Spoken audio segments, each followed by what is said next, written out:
Hello friends, welcome or welcome back to my channel. My name is Erin and this is your first time here. Welcome to Booked and Busy. Today's video is going to be a recommendations video. I'm going to be recommending you 10 sci-fi and fantasy books that are very fast-paced and quick to get through.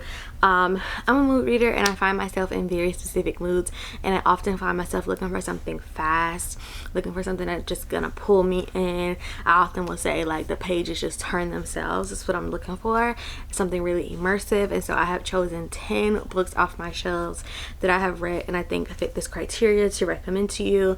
It's been years since I've done a recommendations video, and so I want to do them more frequently because these days most of my book reviews are in vlogs. So if you're looking for something specific, I want to start filling in some of those gaps. So if you're interested in finding out what books I think you should read if you're in the mood for something fun and fast-paced, keep on watching. And I want to say, please realize who this recommendation is coming from. So if it's fun, if I say it's fun, lots of people are probably gonna die, okay, because I find that fun. But I will maybe, if you want, I would do another recommendation video like light fun books if you want that, because this is not necessarily that. So first and foremost, I want to start out with Cradle by Real White. This is the first book in the Cradle series, and this is Unsold. This series is available on Kindle Unlimited. There are, I want to say, either 11 or 12 books in the series. It is complete. I have read the entire thing, and like the first few books are very short and easy to get through. Like book 1 is 280 pages. This is a sci-fantasy blend. We follow our main character Lyndon, who is unsold, which means that he does not have a natural affinity for the magic, and he gets it in his mind that because of the 7 years festival that's coming up, he wants to impress and he wants to level up. And so he's gonna do some trickery to make that happen, and we follow him as he goes on this adventure. This is progression fantasy, so if you've never read progression fantasy, it's where it's all about the characters like leveling up and gaining more power and more skill as they go on. And we follow Lyndon as he meets a group of friends and they go on this journey. There's like a found family element in here. These are narrated by Travis Baldree, so if you've read Legends and Lattes or Books Out from Bone Dust via audiobook, this is the same narrator, and I really enjoyed this. This is so much fun. I really think this is a book worth reading, and it gets better as it goes along. Like, I enjoyed this first book. I gave it 4 stars, but I do think the series, the more you get involved with the found family, the more they level up, the more the big baddies come out, the bigger and bigger the scope of the plot and the story gets. I think the more that you will enjoy. Going into another sci-fi, the start of a long spanning series, we have Leviathan Wakes by James S. A. Corey. This is the first book in The Expanse. This is an epic sci-fi series where we have, you know, branched out into the galaxy. We have people living on the moon, we have people living in asteroid belts, we have people living on, you know, the gas giants and all that. And we follow this main character. We have 2 main characters. One is James Holden. He is like the XO of this spaceship, and they are like an ice hauler. And then we also follow this main character called Miller, who is a detective in the asteroid belt. And we follow them as they both go on these separate journeys that kind of converge later on, where James Holden finds this, he and his crew, they find this ship that is putting out this distress signal and no one else is around, so they have this imperative that they have to investigate, and this leads down a path where death and destruction follow. And then we follow Miller, who has been assigned to find a missing girl, and we wonder how these 2 things are connected, and it comes together later on in the story. This is so fast paced, this is so engaging, it's very epic. I will say, like, if you're sensitive to like misogyny and the male gaze, I'm told that there is a lot of that in here. I don't really notice that very much when I'm reading, but I have heard from several people that that is very prevalent in this story. The audiobooks are also really good, and if you're interested in this or want to get a taste of what it's like, you can watch the show that's on, I want to say it's on SF, like the Sci-Fi channel, or it's on Amazon Prime, I think. So highly recommend this one. This is the first book in a 9-book series, and there are several arcs in those 9 books, and the series is also complete. The last true sci-fi on the list, we have one of my favorite series of all time, and that is Red Rising by Pierce Brown. This is the first book in the Red Rising saga, which consists of a trilogy and a quartet. There are 6 books out in this world, and I think book 7 is coming out in 2025, so it's the perfect time to pick it up if you haven't already. In this one, humanity is living amongst the stars, and we have this color cast society, and we follow our main character Daryl, who is a red, and he and his people are living under the surface of Mars, where they're terraforming for this substance called helium-3, which is necessary to terraform the planet so that future generations can live on it. But unbeknownst to them, people have been living on Mars for generations, and they are slaves in all but name. An event happens, and Daryl decides that he is going to get revenge, and he is going to tear down the Golds from the inside out. He's going to infiltrate them by becoming a Gold, and we follow him on his transformation into a Gold, and as he goes into the Institute, which is like the Gold training grounds where they go from boys to men, and we follow his journey through that, and we follow as he meets some of the love of his life, well, the second love of his life, his best friends, his enemies. He makes enemies for life in this book, and this is just such a fun, fast-paced book. It is so engaging. It's very violent. It's very gory. Daryl, to some people, he can be very unlikable because he makes a lot of decisions that you might not think that he should, but I think it's so fun to read, and I wish just the pages turn themselves. Like, this is such a good time. It's one of my favorite series of all time. There are, like I said, 6 books out, so if you want to read it, you can marathon the whole of the Red Rising trilogy and get started on the saga. Next up, we have one fantasy romance. When I think of fast-paced books, like, this is what drew me to this book, because I was told that it was very fun and very fast-paced. So I feel like, you know, if you've heard of this book, everyone has read this book, and everyone has an opinion on this book, good or bad, and that is Fourth Wing by Rebecca Yarros, the first book in the Empyrean series.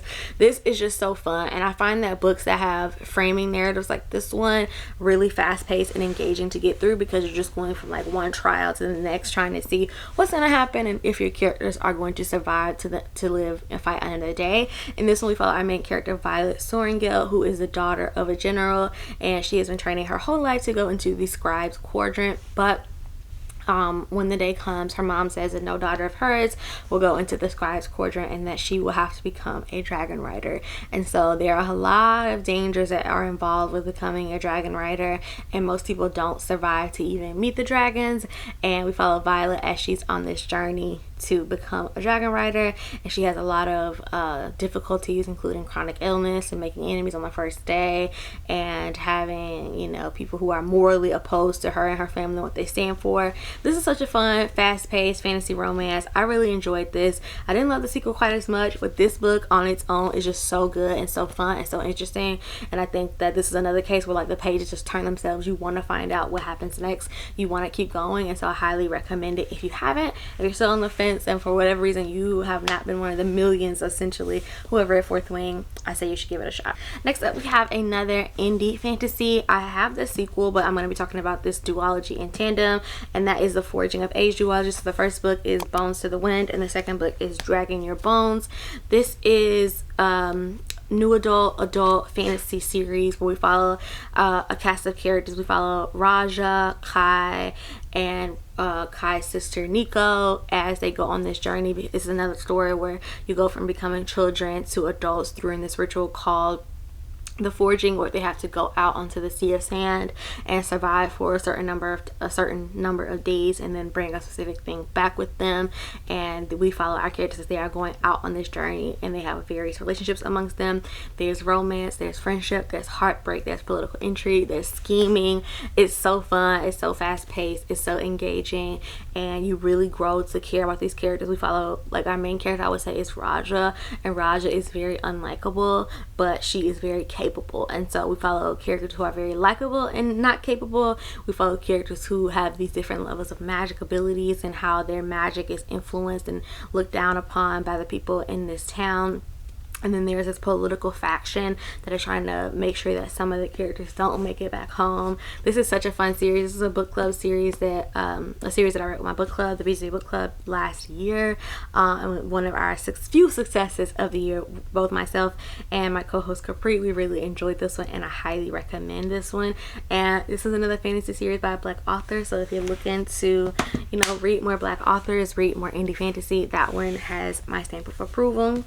Another fast-paced favorite series of mine is Traitor's Blade by Sebastian de Castell, the first book in the Greatcoat series. This one we follow our main character Falcio Valmond, who is the first cantor of the King's Greatcoats, and we follow him and his two best friends Cass and Brasti as they go out on this journey. Because 5 years prior to the start of this novel, the king of their land is dying. He has died, and he's given each of his greatcoats one final task. And as soon as he dies, the dukes come in, they disband the greatcoats and do all these things. But over the course of this time, our characters have been taking odd jobs as mercenaries, as guards, as all these things while they go out to fulfill the wishes of their dying king. And we start out when they have been framed for a murder, and they are trying to absolve themselves of that murder while still solving the mysteries that the king has left for them. And this is an epic romance. It's so much fun. The humor in here is really engaging. It's really hilarious. Like, I laughed out loud so many times reading this series. It's very violent because our main character is a fencer. He is probably the best duelist in the world or in this land, and he is just very engaging, and it's very tongue-in-cheek. So if you want a writer that like doesn't take their writing too seriously, and a group of characters that are very fun and have so much like great banter, highly recommend The Greatcoats. It is also completed, and there are like spin-off books in this world that are recently coming out, like The Crucible of Chaos. So if you love this, you love The Greatcoats, you love these characters, there is more in this world for you to explore. So another expansive universe, like I seem to have that in common. Well, a lot of my books seem to have that in common, and I guess that's a thing that I like in general, which doesn't surprise me because I'm a series reader. We have Theft of Swords by Michael J. Sullivan, the first book in the Ryuri Revelations. Well, this is technically the first two books because this is a bind up of the first two books, because this series was originally self-published as 6 books, and then it was picked up by Orbit and bound into 2 books because each book is like 300 pages, so relatively short. So this bind up here is 2 pages. It's The Crown Conspiracy and Avanpartha, I think is the name of the second book. Another series with the epic bromance, Royce and Hadrian. We follow Royce and Hadrian, who are thieves. Are they thieves? Yeah, a skilled thief and his mercenary partner, and they have been set up as to look as if they have killed the king, but they have grabbed the wrong 2 guys and they set them up. And they're determined that they are going to figure out who saw the king, and they're going to get justice for what had happened, and they are going to get into some trouble along the way. This is the first series of books in the Ryuri Revelations, but there is like a prequel series, the Ryuri Chronicles, that also chronicle Royce and Hadrian's adventures prior to the start of this. And there's like a further back series, which is the Legends of the First Empire, that's set in the same world, that are events that happened thousands of years before the start of this series. So this is so much fun. This is so fast paced. There's like a ancient mage. There are all these secrets. You have like your priests and your acolytes and all of those characters that you love in fantasy. This is very classic and very fun. So if you're a classic fantasy girly, you want a short book to get into that you can read probably in one weekend or one sitting if you just sat down for the entirety of the day, highly recommend Theft of Swords. Next up, we have Silver Under Nightfall by Rin Chipeco. This is the first book, and I want to say a duology, but don't quote me on that. But this is a vampire story, and we're following our main character Remy, who is a vampire hunter, but he is also believed to be half vampire because when his mom was pregnant with him, she ran away with a vampire and she died during childbirth while she was being turned into a vampire. So while that's happening, Remy is taking up the mantle of his father and his family. He comes from a long line of vampire hunters, and he is being very much used and abused by the powers that be. And while this is going on, there is this like plague happening where these zombie-like creatures and things that are attacking people, but they seem to be very different from all the things that have happened before, and they're trying to understand what's going on. And while this is happening, Remy has to partner with a lord of one of the vampire houses and his fiance, and then he gets romantically involved with the two of them. So there's like this polyamorous element, and it is that is probably my favorite element of this book. Like, I love a good vampire tale, but I also really enjoy the dynamic between the three of them. It was very interesting, very fun to read about, and the way that they interacted with him and like made him a priority, like the way he would blush and his interactions with one part of the couple versus the other part of the couple were just so much fun. The sequel to this one comes out in April, so it's coming out very soon, The Court of Wanderers, and I'm very much looking forward to reading that. So if polyamorous, you know, violent vamps sounds like your thing, check this one out. Next up, we probably have my favorite new fantasy series that I've discovered in 2023, and that is The Will of the Many by James Islington, the first book in the Hierarchy series. So far, this is the only book out in this series, but rumor has it that the second book, The Strength of the Few, will be coming out in 2024. This is a book that is inspired by the Roman Empire, and we follow our main character Viz as he is an orphan in this world, and he is pretending that he is just a nobody, but he is really a son of a very prominent family from a neighboring country, and he is also on somewhat of a revenge mission as well, because he wants to make people pay who killed his family. And we're following Viz as he is adopted by a high-ranking official in this world, and he is tasked with infiltrating this school and finding and solving this like mystery, because the high-ranking official, his brother, died under mysterious circumstances at the school, and he's never trusted that what they said had happened is what had actually happened. So we're following Viz as he's being a double, triple agent to figure out what's going on in this school. We're watching him as he levels up from one to the next, because the school also has this hierarchy where the most people are at the bottom and the fewest people are at the top, and there's an 18-month program to graduate, and the higher your ranking is when you graduate, the better your opportunities when you get out. But for you to make it up, someone else has to come down, and that's like the element of that's at play in the school setting. And this was so interesting. I'd read from James Islington previously and I didn't love it, but this is just miles and miles ahead of the Lycania trilogy, and I really enjoyed this one. Last but not least, we have my favorite book of all time, and that is The Rage of Dragons by Evan Winter, the first book in the Burning series. So far, only 2 books are out in this series, and hopefully the 3rd book is coming out this year, but it has been almost a 4-year wait between books 2 and 3 because of circumstances in the author's life. So I do want to preface by saying that although I definitely think that you can read the first 2 books and be okay with waiting, it ends in a place where it's okay, because the way that the series is structured is like 2 duologies that are interconnected. So in this one, we follow our main character Tal, who is a lesser in this world. You have like lessers and people that are like common blood, and then you have like the nobility. And Tal, in this world, everyone is a soldier, and there's like mandatory, you have to do it.